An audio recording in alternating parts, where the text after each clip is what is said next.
Elsa, je vais vous parler d'antisémitisme aujourd'hui. Vous allez me dire encore, et vous aurez raison, de toute évidence, c'est tristement de saison.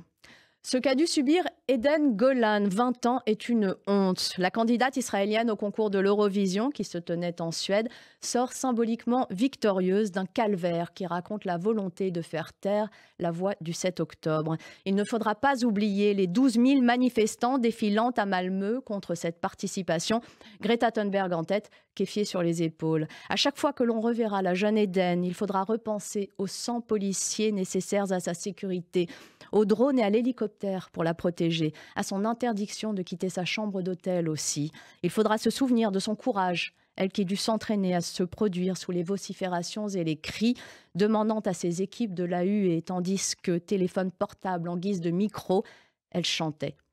Eden radieuse face au sifflet de la foule, interprétant avec grâce Hurricane, chanson hommage aux victimes des pogroms du 7 octobre. En réalité, la troisième version, les deux autres faisant trop explicitement référence au massacre, au goût des organisateurs.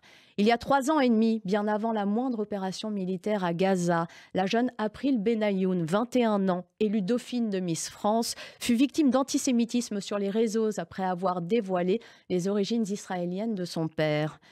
Qu'il est effrayant de voir la haine d'une minorité ultra-violente dicter ses règles à une majorité trop souvent silencieuse. En votant, cette majorité a finalement riposté. Eden Golan est 2e au classement du public, un exploit qui la place au 5e du classement général, alors que le vote du jury l'avait reléguée en 12e position. Elle finit en tête des télévotes dans plusieurs pays, dont la France. Rassurant, les silencieux ont enfin retrouvé de la voix.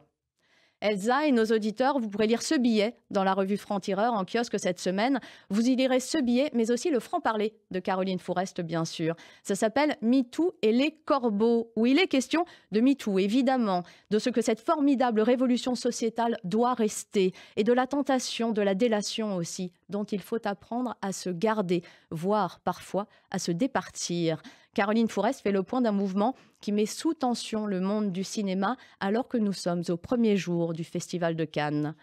Le retour de la peste, c'est notre une cette semaine et c'est d'Allemagne dont il s'agit, malgré les scandales qui éclaboussent le parti et le spectre des néo-nazis qui continue de s'en revendiquer. L'AfB, le parti alternatif für Deutschland, qui soutient une politique éminemment xénophobe et veut pousser à la remigration de 2 millions d'étrangers, fait planer ses idées nauséabondes sur les européennes.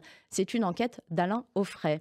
Et puis Juan Branco aussi, l'avocat qui se vit en pseudo-candidat persécuté, se donne une importance déraisonnable et c'est le complot de la semaine de Rudi Reichstadt. Sciences Po, du savoir au foutoir, c'est le face à l'histoire de Jean Garrigue.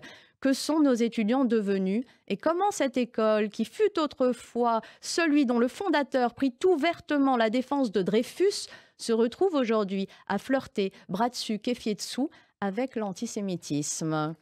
Trump, ce mal dominant, on parle bien entendu de l'ennemi du bien qui domine les sondages américains, malgré ses déboires judiciaires. L'ancien président, peut-être aussi le futur, transforme toutes les attaques à son profit. Et c'est signé Michael Prazan.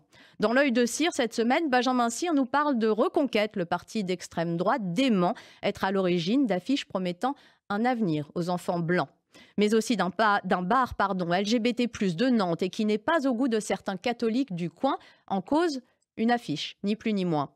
Et puis Rima Hassan à Tunis également dans l'œil de Cire cette semaine. Enfin, il nous parle de blackface californiens qui refont surface pour les dénoncer avec des années de retard et beaucoup d'injustice, il faut bien le reconnaître. Cette semaine, le dernier mot de Christophe Barbier, c'est corruption.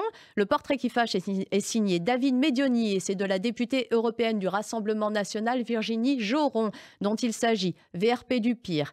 Plein de choses encore dans ce numéro 131 de Franc-Tireur et comme chaque semaine, l'éditorial de Raphaël Enthoven. Émeric Darabi, où il est question d'Émeric Caron, bien sûr, et de sa faculté ignoble à essentialiser les gens en fonction de leur couleur de peau, distribuant des bons et des mauvais points d'arabité. Leïla Bekti, ça va. Sophia Aram, ça va pas. Triste monde que celui de Caron. Raphaël Enthoven nous explique pourquoi il mérite, en définitive, le Molière du racisme qui s'ignore. La raison est un combat, c'est le nôtre à Franc-Tireur, combattre toutes les formes d'extrémisme aussi. Lisez-nous, rejoignez ce combat et la lutte pour que la nuance survive dans un monde qui n'a de cesse de se radicaliser. Belle journée à tous.